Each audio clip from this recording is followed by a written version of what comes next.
Hey y'all, welcome to today's show. I think every week I probably say we're going to talk about a couple of my favorite plants, but actually, today we are. We're going to talk about, in the medicinal herbs category, dandelion. You know, I've done several shows on dandelion. I never run out of things to say about dandelion. Dandelion is literally one of my favorite plants, and it's an edible, it's a medicinal. Dandelion is just something I use almost constantly, and you should too. So we'll get into that. On the edible side, in the foraging category, every week I'm doing shows based on plants from two books that I've published recently. The Weeds and Grasses of the American South, that's an herbalist book, and the Spring Foraging Cookbook, which most of the plants in there are medicinal as well, but we focus really more on the edible qualities of them. So under the edibles, we're going to talk about lady's thumb, which I just have a short entry on it. It's a good plant. It's another member of the buckwheat family. We'll get into that in a minute. But then we're going to talk about lamb's quarters. And lamb's quarters, I've done shows medicinally, about its medicinal properties. Lamb's quarters, really one of my favorite wild edibles, and another of my just favorite herbs. Okay, this medicinal use is a little limited. We'll get into it a little bit, but as an edible and as a nutritious edible, it's essential and almost ubiquitous. I have literally walked through a Walmart parking lot and found lamb's quarters and dandelions coming up through the cracks. It's like George Herder said. I always call him the great George Leonard Herder. George Herder owned Herder's Waseca, which was like a sporting goods store that was catalog based. So it was really like the predecessor to like Bass Pro Shops or Outdoor World or anything like that. And the guy took a little family business, turned it into a multi-million-dollar empire, crossed Richard Nixon. Yeah, he was a little involved in politics and didn't like Nixon very much. Nixon was far too liberal for George Herder, actually. George Herder was sort of a John Wayne type in his personality and his lifestyle. Even though he was a rather small, balding man who wore glasses and smoked a pipe, he was a real American. He was a rugged individualist. And Richard Nixon was actually a socialist. If you go back and look at Nixon's policies, he was somewhere to the left of Kamala Harris and Joe Biden. People, that's not really recorded in history. People don't talk about it. Yeah, he was anti-communist, but Nixon was a true socialist. He and Carter basically created all the three-letter agencies in government that run our lives now. He was a big tax and spend liberal, and people act like he's a conservative because he was a Republican. He really wasn't, and he was actually really one of our worst presidents in history. I'm sorry if you're like a Republican and you think you got to defend Republicans. Nixon and Bush are two of the worst presidents in the history of the United States, equally as bad as Wilson and FDR. Those four men basically destroyed America. And yeah, Carter was bad, and yeah, Biden's bad, but let me tell you, they can't hold a candle to Richard Nixon and Woodrow Wilson and FDR and George Bush. They were scumbags. They were really, really, really bad dudes. And, I spent a good part of my life defending George W., only to find out what a cretin and loser and worthless piece of crap he really is. So, okay. Do I feel bad about that? In a way, yeah, I do. But was he any worse than Al Gore? No. Al Gore was a family friend of mine. He and my uncle knew each other. I know what Al Gore is all about. Was he any worse than one of the Clintons? No.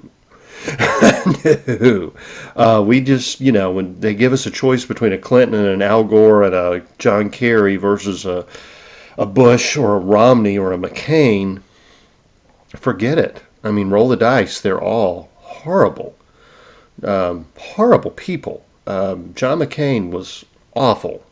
Mitt Romney is awful. And frankly, one of the best things Donald Trump's done, and I think if you're on either side of the aisle, I think you could agree with this.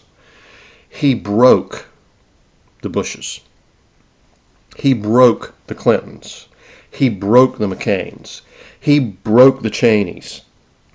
He broke the Romneys. These were political dynasties that ruled America, and he went in like a wrecking ball, and they have no influence anymore. I mean, the influence they have had is at least diminished by about 90%. I mean, Donald Trump, you love him or hate him, he's been the best thing for America I've seen in my lifetime. And yes, I was actually alive for a little bit of the Reagan years. I was born in 77, so Reagan was elected in 80. I don't, of course, do not remember his first term, but I remember his second term. I actually, as a small child, learned to imitate his voice. I thought he was amazing. My grandfather, who was a Blue Dog Democrat, loved Ronald Reagan and voted for Ronald Reagan. Reagan was a man of the people for the people. And I haven't seen anything like that until Trump came along. And, I did not support Trump the first time he ran for election. In the primary, I thought Ted Cruz was the better candidate. The man, what he did in office blew my mind, and you better believe he's got my vote this go around. He had it last go around. And right now, as of today, he's up in every single swing state over Harris. Of course, she's a freaking moron, so what do you expect? But a Democrat, a liberal's a liberal is a liberal. A liberalism is a mental disorder, and a Democrat will vote Democrat even if that Democrat will turn around and shoot them in the head and tells them that in advance, okay? And that's very true, especially you think of like Jewish voters. It's amazing to me. I mean, here you have Democrats actually supporting Palestine and slaughtering Jews, literally advocating for slaughtering Jews. That's what, the ocean to the sea or whatever they say. I mean, they literally are advocating for slaughtering Jews, and a liberal Jew will go in and vote for a Democrat. And why? Well, Naomi Wolf says it's because they care more about abortion than they do Israel. Okay. A liberal Catholic will vote Democrat, even if that person is like Kamala Harris, openly mocking the Catholic Church and the Catholic religion. Why? Well, again, Naomi Wolf says they value abortion more than they do Catholicism, even though they call themselves Catholics. Well, she said that, about Jewish folk, and I'm telling you about Catholics. A liberal secularist will vote for a Democrat even if they are advocating policies that they know will make them poorer, that they know will make their lives more miserable. Again, why? Basically because they support abortion. And I mean, if your like main motive in life is killing babies, maybe you ought to look in the mirror and realize you're not a good person. Trump's not perfect. He's the only president in my lifetime that overturned Roe v. Wade. They all promised to do it. He's the one who did it. He's not perfect on pro-life issues by any means whatsoever. Only president that went to March for Life. George W. Bush was always, I'm pro-life, I'm against it. He never went to March for Life. No. Neither did his father. So, I mean, Trump's not perfect, but he is the best president in my lifetime. Actually better than Ronald Reagan. And, Ronaldus Magnus, as Rush used to say. And I miss Rush Limbaugh every single day. Every single day. I know this is a show about herbs and all that, but y'all kind of know my background by now. I used to work in politics. I used to work in talk radio. And through mutual friends, I knew Rush Limbaugh just a little bit. Just a little bit. Now, I listened to him 3 hours every day, 5 days a week, from probably the age of 18 till when he passed away a couple years ago. He was actually the biggest male influence in my life. My dad was never around. My grandfather died when I was 10. Uncles didn't really take any time with me. Rush Limbaugh was the male figure in my life, believe it or not, even though he was just a voice on a radio. But years ago, when I got in some trouble, I was working in politics and journalism, and I crossed the wrong people. That's what it came down to. Powerful people on both sides. I crossed Democrats and Republicans to the point that an FBI agent told me I needed to check the trunk of my car, look under the seats, make sure there were no bombs or contraband, keep one eye in the rearview mirror in case someone was going to try to run me off the road, and be armed all the time. I really did make some powerful enemies, very, very powerful, very wealthy enemies, and a mutual friend, actually a couple of mutual friends that knew Rush Limbaugh called him. And he actually went to bat for me. He probably saved my life and my career. And he didn't know me from Adam. That's a good man. A good man does for people. People who cannot return the favor. And Rush Limbaugh was a good man. Did for me what nobody else would. It didn't benefit him in any way, shape, or form, but he probably saved my life. All right, so let's start with the edible plants. We'll start with lady's thumb. I decided to just have a short entry on this, and as I said, it is part of the buckwheat family. We talked about Japanese knotweed, and so you're going to use it similarly to Japanese knotweed. It's got this, sour sweetness. The seeds can actually be saved and used. It's really good, and people consider it a weed, and I think it's actually a pretty little plant. Actually, the tender spring leaves are a really nice addition to a salad. As the plant matures, the leaves do become a bit peppery and a little bit, tougher, but they're still good as a pot herb, especially if you throw them in with other greens. Basically, they're like a kind of peppery, sort of sour spinach. Like, a lot of things are. Dock and sorrels and all that. Some of my favorite edible plants. I like plants that have an assertive flavor, and this one's more mild than most, actually, but it's actually quite good. The flowers are similar. But they're small. I'd use them as a garnish. Just, basically put them on to decorate a dish or mix them in with cooked greens. Definitely worth using. Very nutritious. Tender shoots, I cook with the leaves. And I'm sure you can come up with some kind of fancy eggs Florentine dish that usually uses spinach but substitute lady thumb leaves, at least, for the spinach, and that would really impress people, especially if you put some flowers on there for decoration.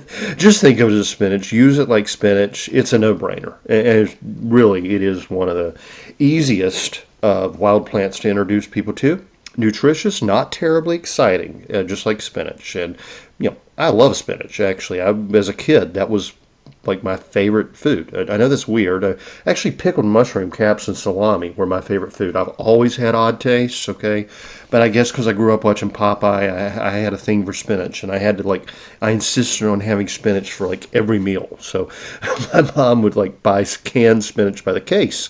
And I guess that's one of the reasons I got into foraging for wild foods, because a lot of our wild greens really do taste like spinach. And where it's abundant, like lamb's quarters, which we'll talk about in a minute, which also just like spinach, or kudzu, or Japanese knotweed.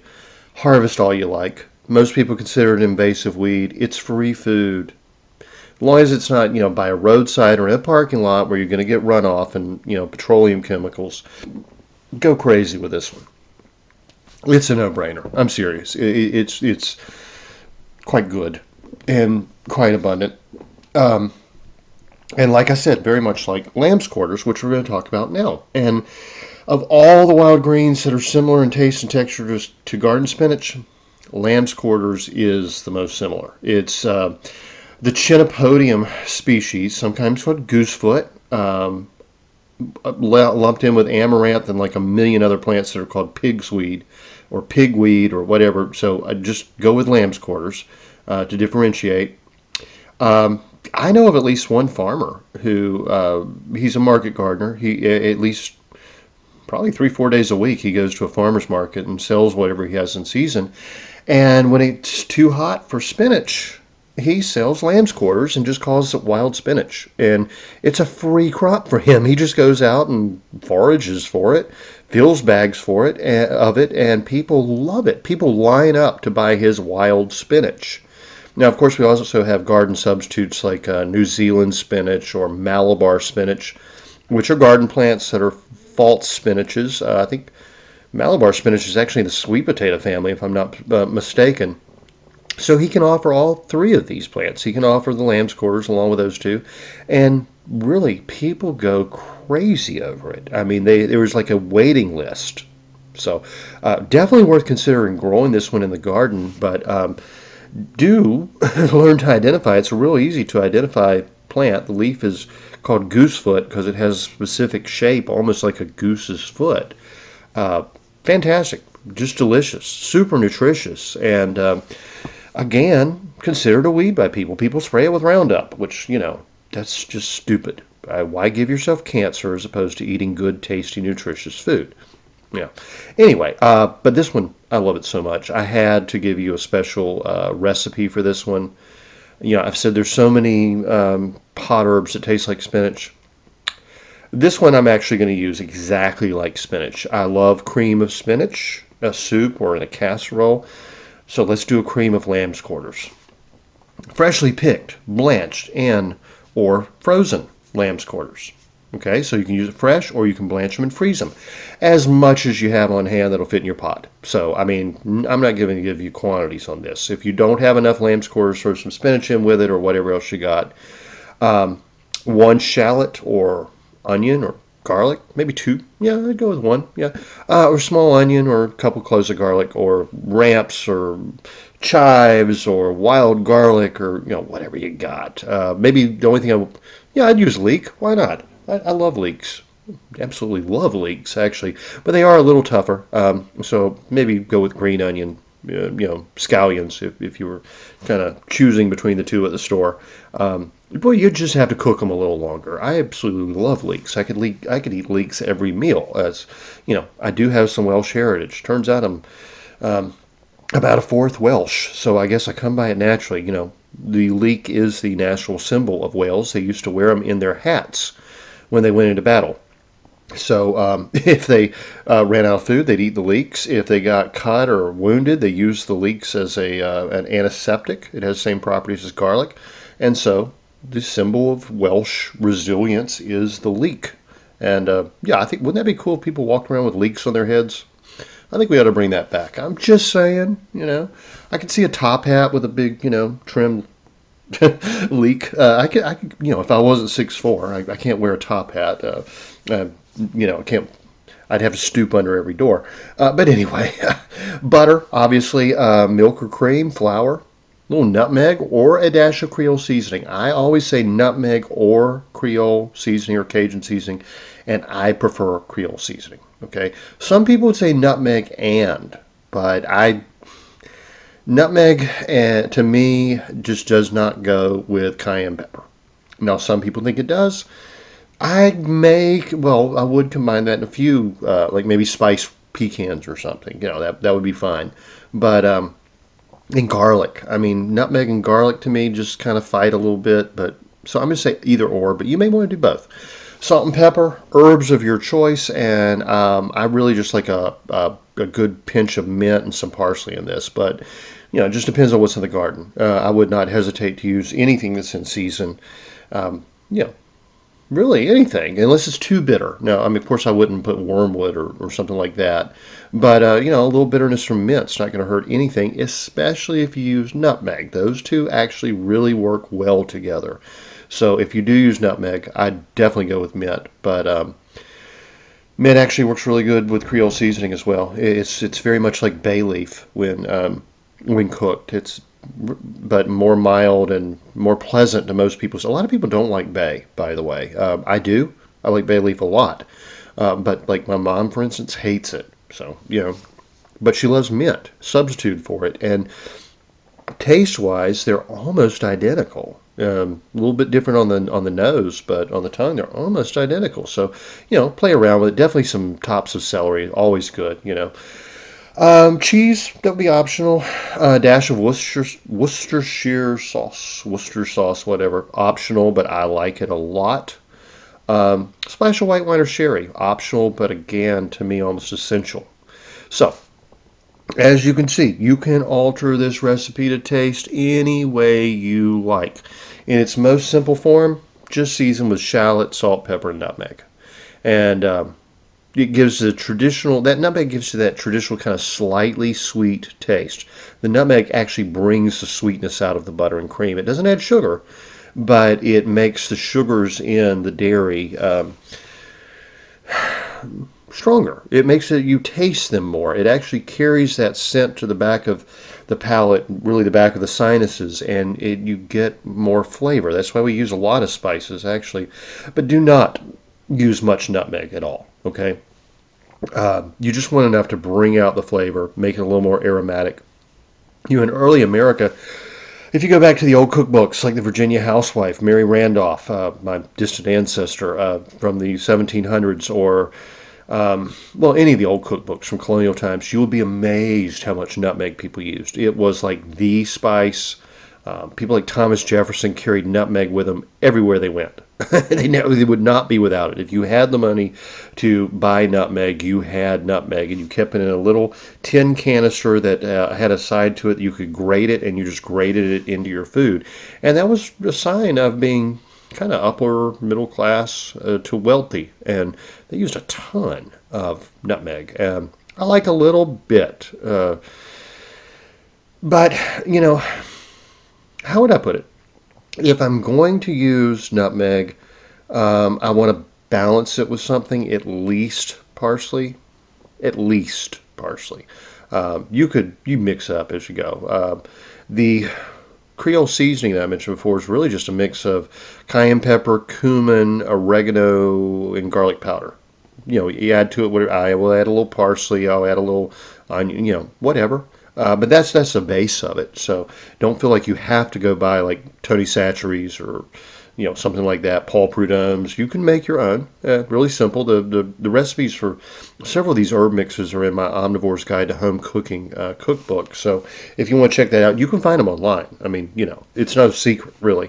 But a little grated nutmeg is pretty good. And I would especially use the nutmeg if I was using cheese. Nutmeg goes really well with cheddar, blue cheese, Swiss. Oh yeah, nutmeg and Swiss is classic. A couple drops of Worcester sauce, white wine. It's all just going to enhance those flavors, and that's what we're doing. This is very, spinach is not a strong flavor, and lamb's quarter is actually more mild. So these are just trying to enhance the flavors, and a splash of brandy would really help. Just however your taste run, play around with it. Instructions are super simple. Won't take but a second here. Melt the butter in a deep pan. Sweat down your shallot, onion, garlic, whatever you got. Push it to the side. Make a roux, adding an equal parts flour and butter. And just cook, stirring until the flour's cooked, but not brown. We're going here for basically a light tan. Your roux's done when it almost looks like simmering water. But now, if you wanted to do a dark roux, you can do it, but that's not traditional for a cream of soup, or cream of casserole. It looks more whitish, right? But that's up to you, totally up to you. Once the roux cooked, and it should smell a bit nutty, and like I said, it should sort of look like it's simmering. Add milk or cream. Toss in your washed lamb's quarters. They will wilt down just like spinach, and so you can use a lot. I mean, you can really throw in a ton into this recipe because it just wilts down, And that's it. Add your spices, add your whatever, and you've got cream of spinach like you'd have as a side dish for Thanksgiving. Season with salt and pepper, grated nutmeg, Creole seasoning.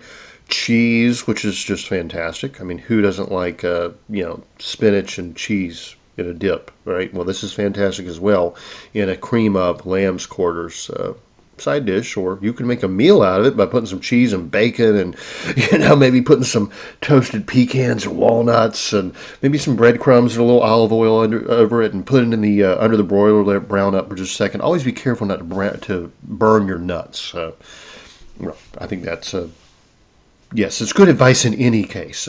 Anyway, walnuts, pecans, they go so well with spinach and cheese. And I can absolutely make a meal. Well, I told you last week, one of my favorite dishes is spanakopita. Essentially, spanakopita is just cream of spinach put in phyllo dough and baked. Okay, so spanakopita, you could totally use lamb's quarters.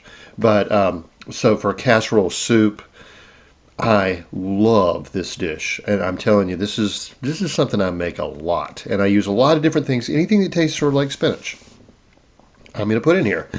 Um, one other thing you can do: do equal parts like chicken broth to milk. If you're doing a cream of spinach soup, that chicken broth is really going to bring a lot of flavor and nutrition. And of course, it doesn't have to be chicken broth. It could be beef stock. It could be whatever you got. Um, Yeah, you could even use a seafood or a fish stock with this. Spinach goes particularly well with fish, right? I mean, like eggs Florentine, it's eggs with spinach. Well, you also have many fish Florentine dishes, which are fish with spinach. And yeah, fish loves a good creamy sauce and a little bit of cheese sometimes. I know some people don't mix cheese with fish, but you absolutely can. Um, if you love cream spinach soup and you love clam chowder or something like that, experiment. You can make chowders and stews with literally any kind of seafood. Anything. Even like a really oily fish, like when I'm down the coast and the bluefish are running. Bluefish up north are not as oily. Well, they're oily, but the water's cooler. The water's cold, right? So they don't seem as oily. They're actually just like really good tuna. The meat's actually blue. I mean, they're really nice. But yeah, I'll catch bluefish and mullet. I mean, two of the oiliest fish we have on the coast. Mullet's actually quite good when prepared properly. And just poach it. Make sure you handle it properly when you catch the fish. That means gut and bleed it immediately. And then keep it cold on ice because they're high metabolism fish. The meat will spoil quickly if it's warm, and they're oily, right? But when you get it home, just scale it and grill it is what I normally do. But a lot of times I will use bluefish and mullet both in soup. So many things, so many fish that a lot of people wouldn't eat. What mackerel? Mackerel's a little oily, right? If you just poach it in a seasoned broth, court bouillon, as the French say, um, as I've described many times, that takes the oil off of it. So then just like canned tuna is a very oily fish, right? But when you get white meat tuna in water, which is actually the worst kind of tuna to buy, you actually want brown tuna in olive oil or something because it's better for you and it actually tastes a lot better. But if you think about how dry that white meat, like solid albacore tuna is in water, that's all only because it was poached. Literally just cooking the fish in water, in simmering water until it basically flakes off the bone, will take all the oil off of pretty much any fish. Catfish, both freshwater and salt, are perfectly lean when poached. I'm always amazed when someone says to me they hate catfish, they won't eat it because it's fatty. I'm just like, you can prepare it so many different ways. You can smoke catfish, you can do a catfish stew, you can grill catfish. If all you've ever had, I guess, is poorly fried catfish, when someone's using old oil at a low temperature and it really is fatty and greasy, that's as much the fault of the cook as it is the fish. Well, no, it's not no, it's entirely the fault of the cook. If you think of catfish as being mushy and greasy, that's because you had a lazy, cheap, or ignorant cook. Sorry, I mean that's the truth. When I go to a fish or seafood restaurant, I immediately can smell if the oil should have been changed. Oil should be kept at a certain temperature for frying. The more you use the oil, the smoke point lowers. They have to keep cooking at a lower and lower temperature, and as they do that, the whatever's being fried in there, whether it's chicken or fish or whatever, absorbs more oil. Well, in a fattier fish like a catfish, yeah, it can really be mushy and nasty. And if I go in, they bring that out to the table. I'll take one bite of it and I'll stand up and say, if you're too damn cheap to change your oil and you don't care about your customers, you don't get my business. I'll scream it at the top of my lungs and walk out without paying or eating the food. You may think that's extreme, but I have actually worked in commercial kitchens and I know what I'm talking about. Somebody who will do that does not care about their customers. And if more people complain, we get better quality food. I know. I mean, if it was an emergency situation and you had to reuse old oil, I understand that. I mean, if you're in a hurricane and you're trying to feed people, that's fine. But no, if I go to a restaurant and the food is so subpar that I can tell it's purposely being made bad, it's being made poorly, and greasy, that kind of greasy food will make people sick. I complain quite vocally, and you may think I'm a jerk, but let me tell you, if there were more jerks in this world, we'd have better food in restaurants. I'm serious. You're paying for a service. You work hard for your money. You deserve to get good food. If they're not going to serve you good food, you have every right to complain and not to give them your money. And I mean, you can be. I don't see any virtue in not being really vocal and rude about it, because these are people who are basically stealing your money and making you sick. Imagine how good the food would be at like McDonald's if McDonald's clientele had that opinion. But people just eat whatever slop they're fed. And that's what we're taught to do in public school. I mean, you go to public school, you're being taught to obey orders. I always say, like, being herded like cattle and slop like hogs. And you're probably not going to get any worse food in the entire United States than you will in a high school cafeteria, right? It's horrible. They feed prisoners better food. But you're taught. It's intentional. You're being taught to take what you're given without complaint. I do not agree with that. I do not agree with that in any way, shape, or form. If people were more vocal, think about how much better the DMV would be. If people held their politicians and bureaucrats to account, we might actually have a government that works and takes care of its needs rather than its citizens' needs, rather than putting out messages. If you complain about our hurricane response, you're spreading disinformation and should probably be arrested. You know what? If they did a good job, people wouldn't be complaining, would they? No.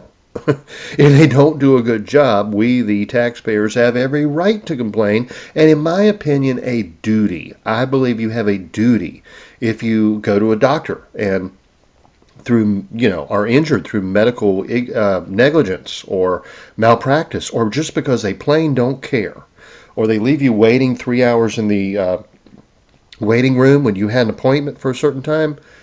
I think you should absolutely throw a fit. I'm serious. I think you should scream at the top of your lungs, walk out, refuse to ever go to that doctor again, find one that cares, and you know what? Maybe 57 other people sitting in that waiting room going through the same problems would do the same. And that doctor would be faced with, hey, I either do my job or I am, homeless. Every single aspect of society should be held to that standard, from a janitor to the President of the United States. That's the whole point of a free market society. You're literally voting with your dollars every time you buy something. We as Americans have been taught not to demand the best. We as Americans need to learn and get some guts about us and demand better. Demand better. I mean, most of Europe will not eat a lot of the food that comes from the United States. It doesn't meet their standards. Even, I think, China won't accept, our beef because of the way it's raised and all the antibiotics and such. China, where they eat bats. In Wuhan. They say our food isn't good enough. Maybe we ought to think about that. Seriously. I mean, French people don't eat Kraft processed cheese. Not if they have, or unless they're starving. Maybe there's a reason. Maybe we should have real cheese. Maybe we should have better milk and meat. Maybe we should have fresher, nice. You go to a Mexican tienda anywhere in the United States, or a little, dirty little Asian grocery store. A lot of them really actually kind of dirty, but I've noticed they're going to have far better produce than in your mainstream American supermarket. Why? Well, because in their culture, they're used to fresh, good food, and they won't eat the garbage that we're taught we're supposed to eat. We live in the most wealthy country on earth. Why don't we have the best food, the best health care, the best education? We have actually the worst. We spend more per student than any country in the world. And we have lower test scores and education standards than third world countries that can barely put food on the table. Why is that? Well, it's because people don't demand better. They just go along to get along because that's what you're taught to do in school. Stop it. Literally, I'm telling you, stop it. If you do one thing in your life, learn to stand up for yourself. It doesn't mean you have to be a jerk. It doesn't mean you have to berate some poor employee that's making minimum wage. No, you call the manager out and you say, I'm sorry, this is not what I am willing to pay for. This is substandard. This is not good. And you start doing that in every single aspect of your life, from the food you eat to car repairs to medical care to your politicians and bureaucrats. And if enough of us do it, things may actually get better in this country. And I'm sorry, a lot of people think, you're a jerk if you're demanding on such as that. It's for the good of everybody. Of everybody.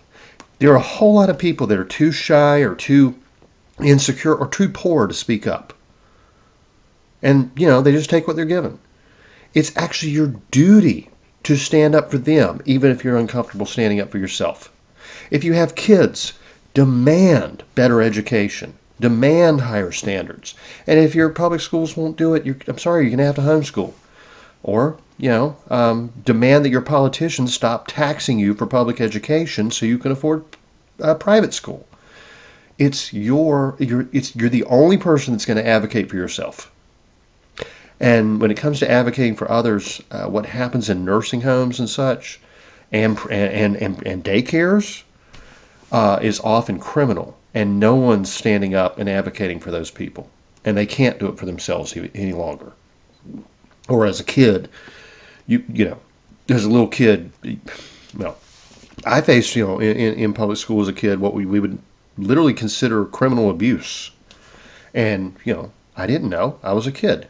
I couldn't stand up for myself. And the more I complained, the worse things got, right? As an adult, you have to advocate for your own children and children that aren't your own, for your own parents and grandparents and those that aren't your own, for your neighbors. Be a jackass and make the world a better place. I should put that on a t-shirt. That should literally be my slogan. Be a jackass. Well, people might think I'm talking about Democrats, right? The donkey party. Yeah, they're a bunch of jackasses, but be a jerk if you need to. It's your duty. I mean, soldiers in war shoot people and kill people to protect our lives. Is it really so much to ask that you just be vocal in saying, you know what? I expect better. I demand better. And in my personal life, I will do my best and do better. If everybody did that, nobody'd have a reason to complain, would they? That used to be the nation that we lived in. It has not been, at least since Woodrow Wilson. And speaking of good products and good companies, I've told you this in several shows now. I really do like Magic Mind. Magic Mind is a very good herbal product that I use myself daily. It's immunosupportive.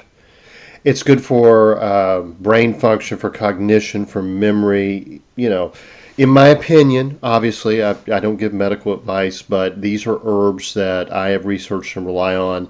Medicinal mushrooms. And to put them all in one product is really pretty revolutionary. Magic Mind comes in these little, I guess it's a 2-ounce bottle. And it's got a little matcha green tea in there, so you get a little caffeine as well. You get some ashwagandha, you get some zinc, you get some B vitamins, you get some turmeric.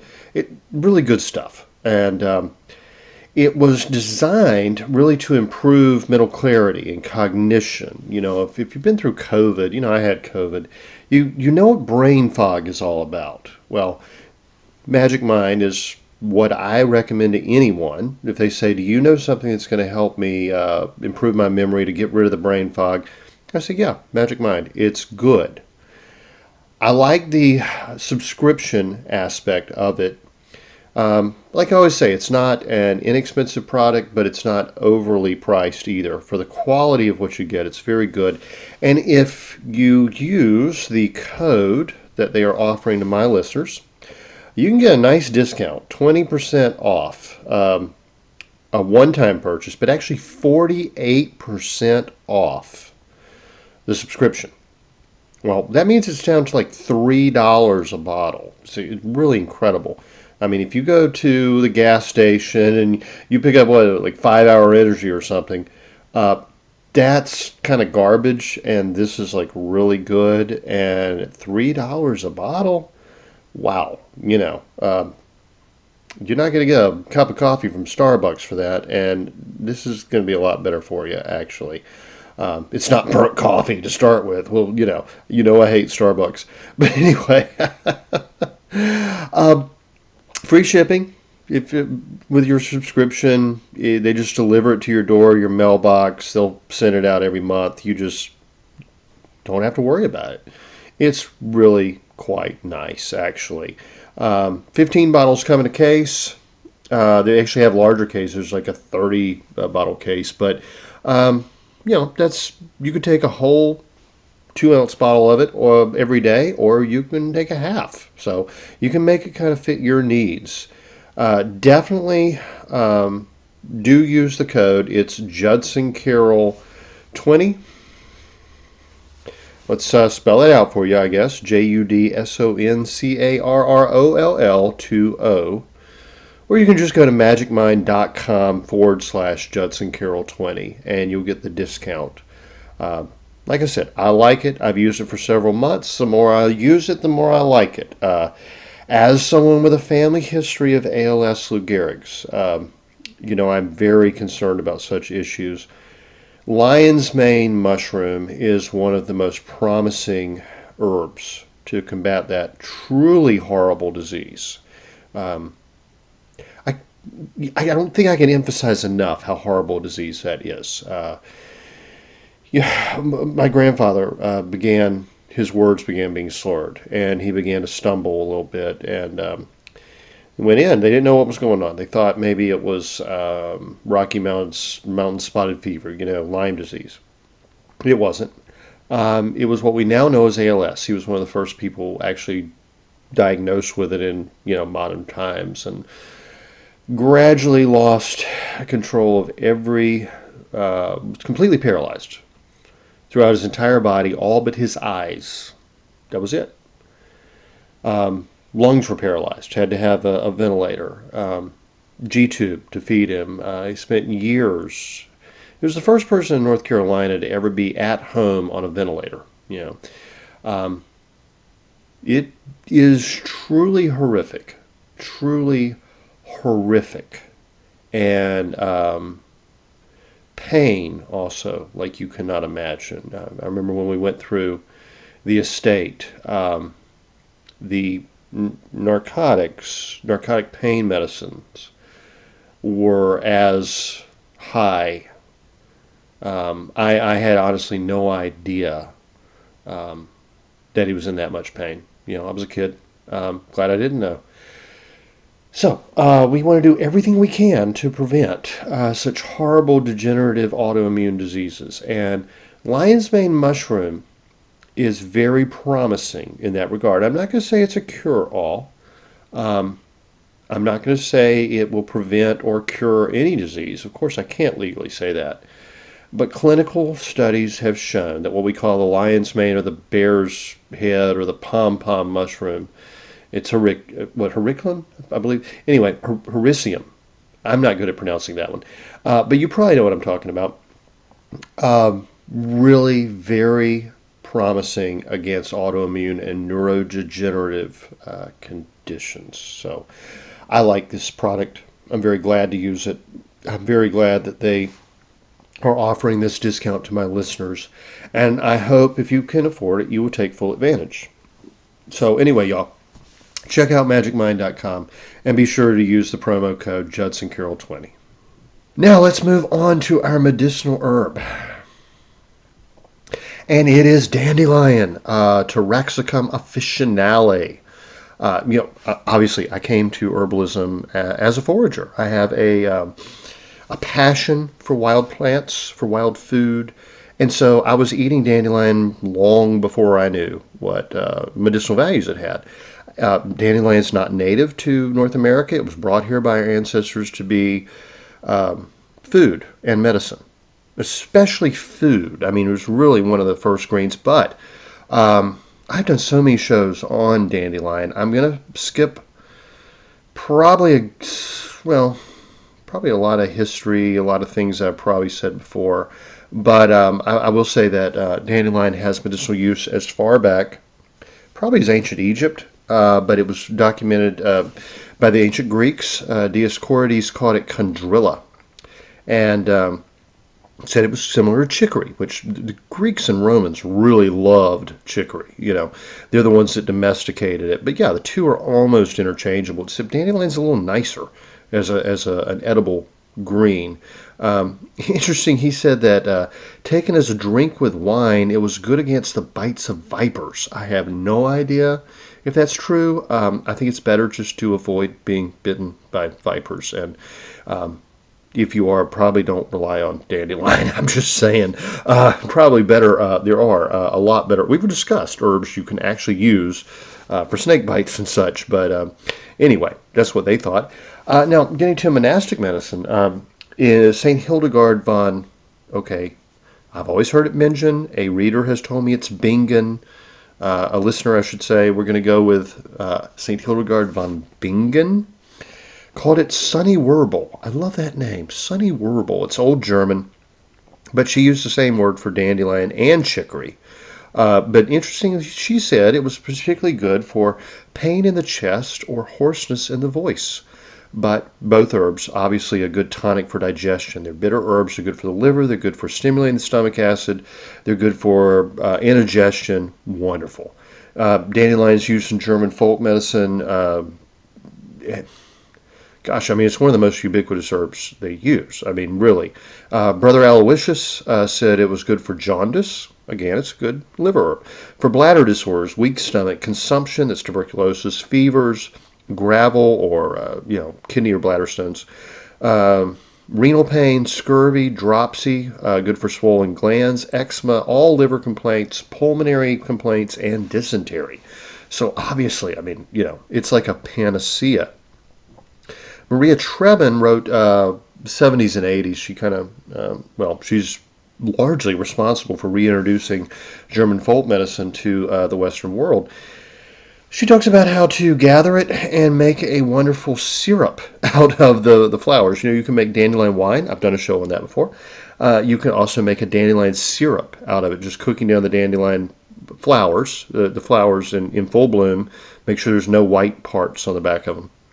But cooking them with sugar water until you get a nice syrup.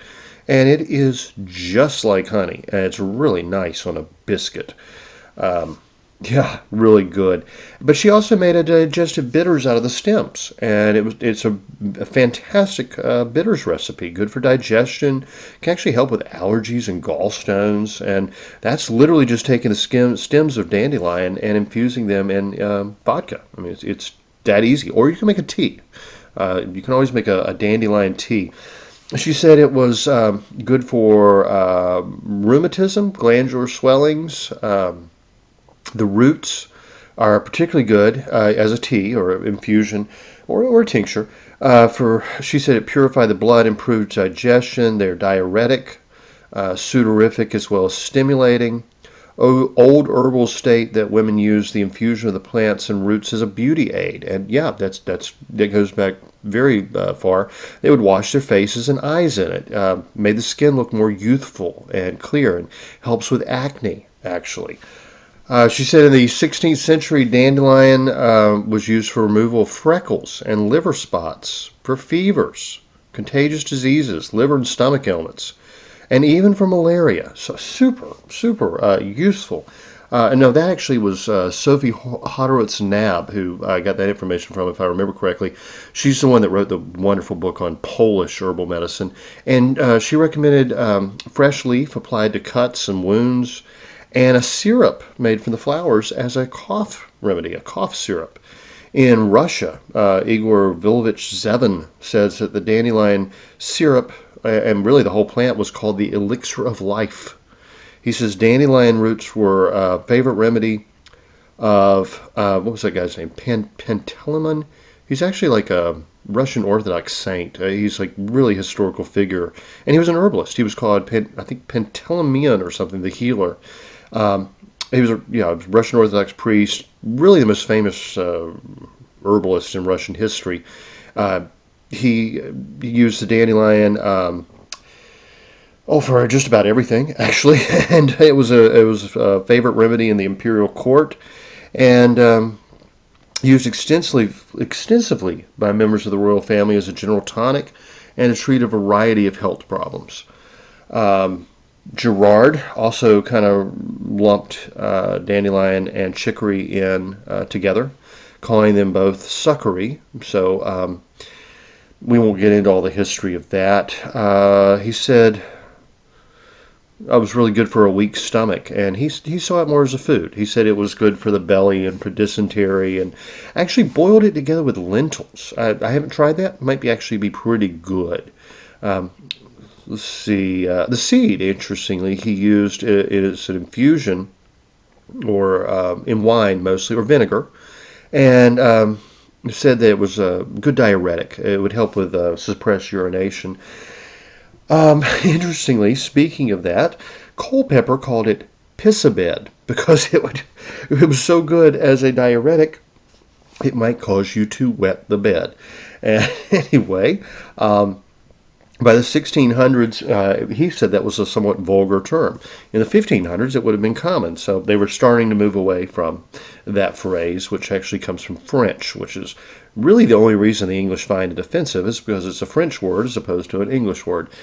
But after describing it a lot, he said it was good for the liver, the gall, and the spleen, jaundice, hypochondriacism, that would be the swelling of pleroma around the lungs, openeth the passage of urine, both in the young and the old, powerfully cleanse in pustules and sores, essentially, and ulcers, especially though in the urinary passage, and that is true.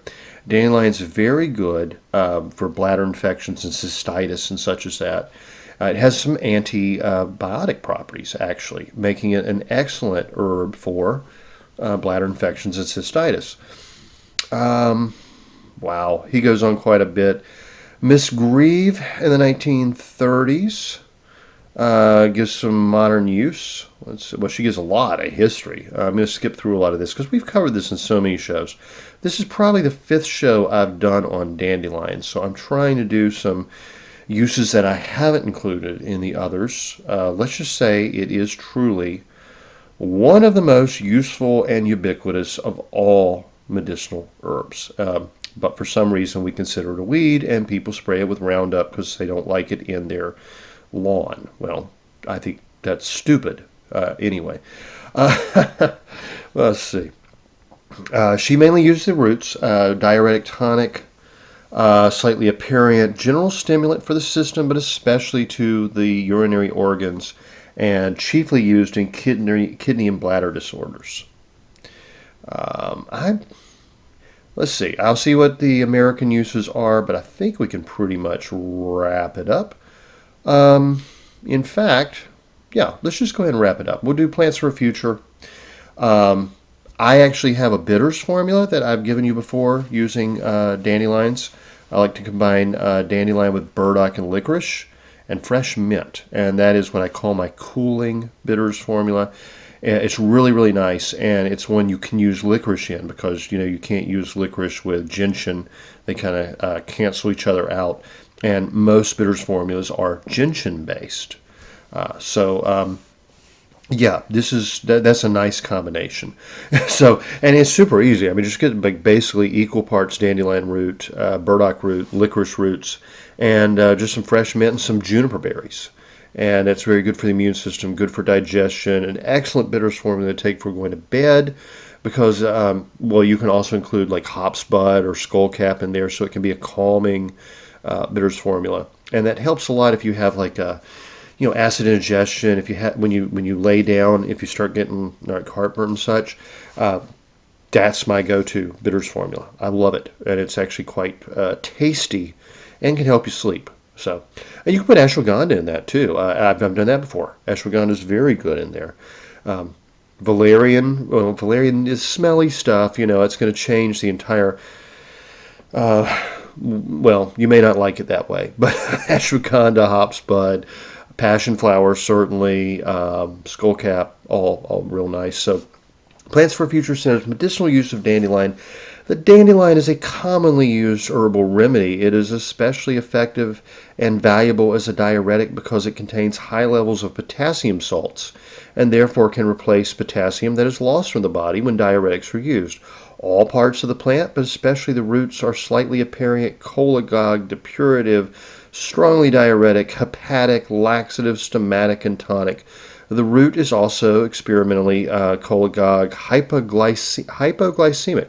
It can actually help reduce blood sugar, and a weak antibiotic against yeast infections. As I said, it has some antibiotic properties, especially in the urinary tract.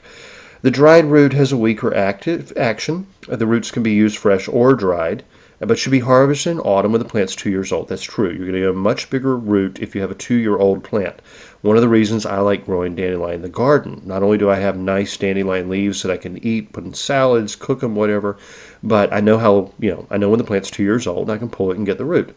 Um, the leaves are harvested in the spring when the plant's in flower, or before, preferably. No, I use it all the time, really. Tea can be made from the leaves, but more commonly from the root, and is used internally in the treatment of gallbladder and urinary disorders, gallstones, jaundice, cirrhosis, dyspepsia, and constipation, and edema associated with high blood pressure and heart weakness. For chronic joint and skin complaints, gout, eczema, and acne. As you can see, this is like a medicine cabinet in one plant. If you know only how to use one herb, it should probably be dandelion.